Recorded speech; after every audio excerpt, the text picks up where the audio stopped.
Rain had been falling over the Louisiana bayou for 6 straight days when something broke loose behind a chain-link fence 12 miles outside Cypress Bend and began walking, limping, toward a town she had never set foot in before. She was not a stray. She was not feral. The tags buried somewhere in her file said she had once worn body armor and jumped from helicopters, that she had once been trusted with lives far more important than her own. Yet for 9 days she had been chained to a post in standing water with no shelter, forgotten by the very people paid to care for her, until instinct, or something closer to memory, pulled her toward a dock she had never seen, and a man who had no idea she was coming. If a story like that is capable of reaching you, tell us in the comments which city you're watching from tonight, and if you believe a dog can carry a memory more faithfully than the people who are supposed to. Subscribe before we go any further. Because what happened next would not just save one broken animal. It would force a man who had been quietly waiting to die for 2 years to finally remember why he hadn't yet. Jonah Pierce was 42 years old, and what remained of him after 18 years as a Navy SEAL was a body built like a coiled spring that had forgotten how to release. He stood just under 6 feet, with a heavy build through the chest and forearms from years of hauling boat engines, sun-darkened skin, a short black beard going gray at the chin, and dark brown eyes that people in Cypress Bend learned early not to ask too many questions about. He walked with a controlled, careful gait that most strangers never noticed, because the prosthetic below his right knee had cost him 3 years and a great deal of stubbornness to learn to disguise. The blast that took the leg had happened in the final minutes of his final deployment, on a stretch of road that should have been clear, and it had taken something far more permanent from him than bone.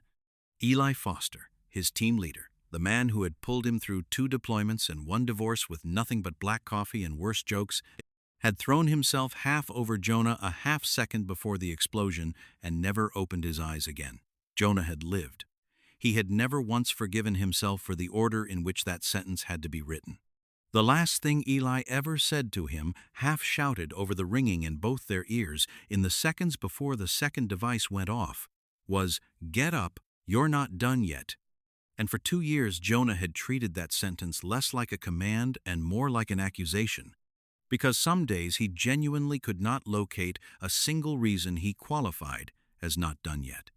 The phantom pain came most nights around 3 in the morning, a burning itch in a foot that no longer existed, and Jonah had long since stopped reaching for the pills the VA prescribed for it, because the dullness they brought felt too close to the dullness he'd been trying to claw his way out of since the funeral. Instead, he would sit on the dock in the dark, listening to the bayou breathe, running his thumb over the dog tags he still carried, not his own, but Eli's. Returned to him in a sealed envelope he had also never managed to open all the way. He had moved into his late grandfather's stilt house on the edge of Cypress Bend 2 years earlier, a town of crawfish boats and Spanish moss where the rain came so often that people stopped commenting on it the way other places comment on sunshine. He fixed outboard motors for a living now, alone in a tin-roofed shed at the end of a dock, because engines did not ask him how he was doing and did not flinch when his hands occasionally shook. His ex-wife had taken their daughter Lily back to Baton Rouge 3 years ago, not out of cruelty, but because she had grown tired of living with a man who answered every question with the fewest possible words. Jonah called Lily on her birthday and at Christmas and told himself that was enough. The same way he told himself the framed photograph of Eli Foster he kept face down in a drawer was enough of a goodbye. The only person in Cypress Bend who refused to let him disappear entirely was Odette Boudreau, 74 years old, who ran the bait shop and diner at the public landing. A woman with silver braids pinned beneath a faded bandana and a voice that could quiet a room without raising itself. She had known Eli Foster since he was a boy fishing off her dock, had watched him grow from a skinny kid who talked too much into a SEAL, who, by every account, never stopped talking even on his last day. She brought Jonah a plate of food most evenings, set it on his porch rail, and left before he could find a reason to refuse it. "You don't have to eat it warm," she'd say through the screen door, "but you do have to eat it." Jonah never answered, but the plate was always empty by morning, and Odette never mentioned that either. The storm that week was nothing unusual for late summer. just another slow tropical system stalling over the Gulf and dumping rain by the foot. Until the evening, Jonah heard something scratching weakly at the bottom of his dock gate. What he found in the gray, dripping light was a German shepherd soaked to the bone, ribs sharp beneath a matted black and tan coat, one ear torn at the tip, dragging her back legs as though they had simply stopped agreeing to carry her weight any further. She did not growl and did not cower. She crawled the last few feet toward him and pressed her muzzle against an old canvas jacket draped over a porch chair, a jacket that had belonged to Eli Foster, that Jonah had never been able to throw away or wear again. She breathed it in like a drowning woman breathing air, and something about the specific, deliberate way she searched that jacket told Jonah this was not a coincidence of geography. This was recognition, the kind that doesn't ask permission to surface. He carried her inside, toweled the rain from her fur, and fed her by hand while she watched him with eyes that seemed to be asking a question he could not yet answer. She would not settle until he laid the jacket beside her on the floor, and even then she slept with one paw resting on its sleeve, as if she were afraid it might wander off in the night the way everything else she'd loved apparently had. For 3 nights, she refused the dog bed Jonah bought her in town and slept instead on the bare boards beside his chair, close enough that he could feel her breathing change whenever his own breath caught on something he wasn't ready to name. The next morning, he drove her into town to see Dr. Camille Ardouin, the only veterinarian within 30 miles, a sharp-eyed woman who found old harness scarring across the dog's chest, a fractured rib that had healed wrong years ago, and a faded tattoo inside one ear that government working dogs carry instead of ordinary tags. A phone call to the registry that afternoon turned up a name that made Jonah sit down hard on the clinic's metal bench. The dog had served years earlier as a young K9 alongside a handler named Eli Foster. Long before Eli ever became a SEAL, back in a chapter of his life he had rarely spoken about even to Jonah. Her name, according to the file, was Scout. After Eli left the K9 program to pursue special operations, Scout had been reassigned twice more, retired for an old leg injury, and finally handed over to a private contractor called Coastal K9 Retirement Services for adoption processing, a contractor run by a man named Russell Boone who had, according to 3 separate unresolved complaints, a habit of leaving aging dogs chained outdoors to save on kennel costs while he waited for placement paperwork that rarely seemed to move. Boone showed up at the dock 4 days later in a mud-spattered truck, a wiry man with sun-cracked skin and a clipboard he held like a shield, his voice carrying the practiced patience of a man who had talked his way out of worse rooms than this one. "That dog is still under contract to my facility," he said, not quite meeting Jonah's eyes. "I need her back until the paperwork clears." Jonah did not raise his voice. "I found her half-drowned and chained to a fence post in a flood," he said. "If that's your idea of custody, you don't have a claim, you have a confession." Boone left with a vague threat about calling the county, and nothing about him changed that day. No sudden conscience, no apology, just the slow retreat of a man recalculating his risk. Camille quietly began documenting every visible injury on Scout's body, in case the law ever needed proof that words alone wouldn't provide, and Odette, when she heard, simply said that some men only ever learn the hard way, and Cypress Bend had plenty of patience for that lesson to arrive. It was Odette who finally pushed Jonah to do the harder thing. "You owe that family a door," she told him one evening, setting his plate down a little harder than usual, and he understood without asking which family she meant. 2 weeks later, hands unsteady in a way they hadn't been since the blast, Jonah drove to the small house on the edge of town where Eli's widow, Dana Foster, raised their 9-year-old son, Mason, alone. He brought Scout, and he brought the jacket, and when Mason knelt in the yard, and Scout walked straight to him as though she had been looking for him as much as for the jacket, Dana cried in a way that looked less like grief and more like something finally being allowed to land after 2 years of holding its breath.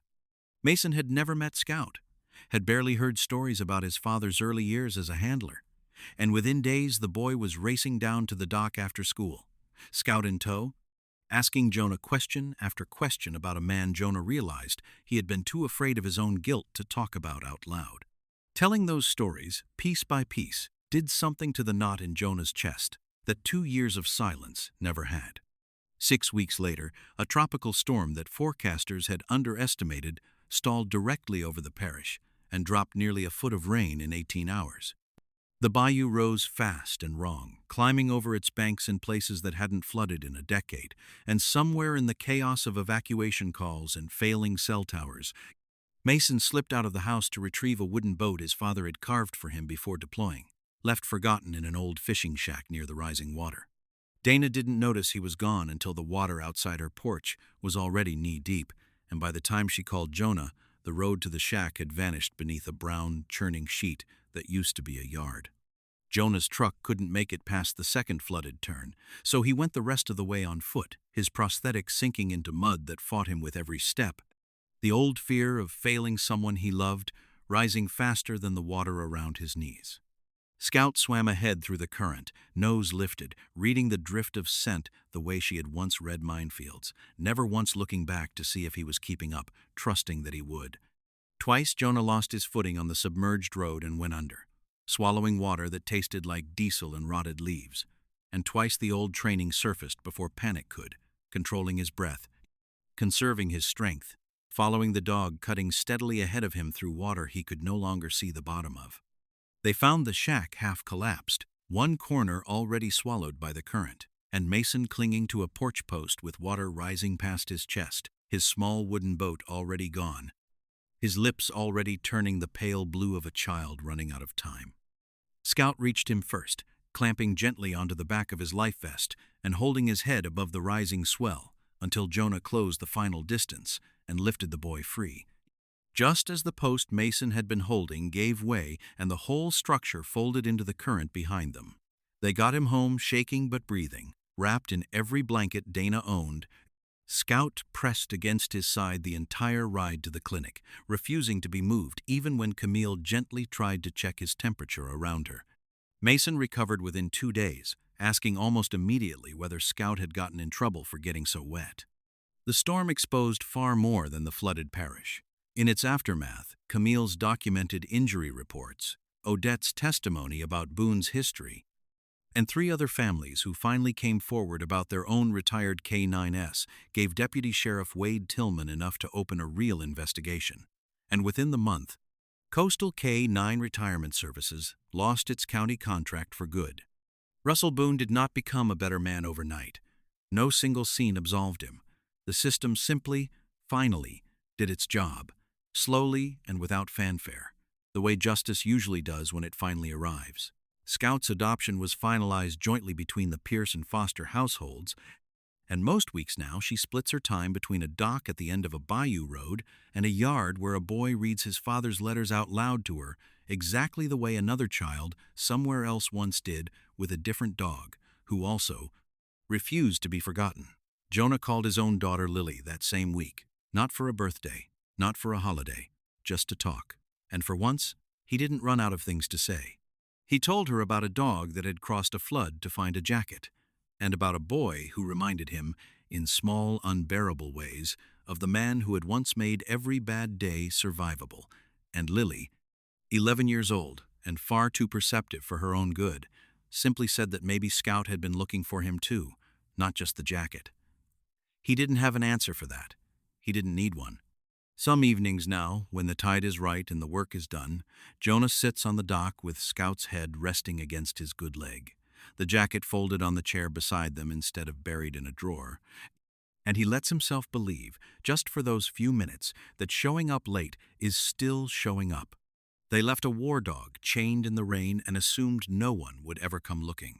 What they didn't account for was a memory strong enough to survive 9 days, 3 reassignments, and 1 careless man's paperwork, or a grieving seal who finally understood that the debt he owed his fallen friend wasn't going to be paid by disappearing, but by showing up for the people his friend had loved.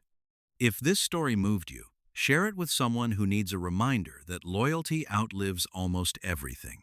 Tell us in the comments which moment hit you hardest and where you're watching from. And if you're able, support a retired military working dog program or a shelter near you. Subscribe for more stories of loyalty, second chances, and the quiet kind of courage that finds us exactly when we've stopped looking for it.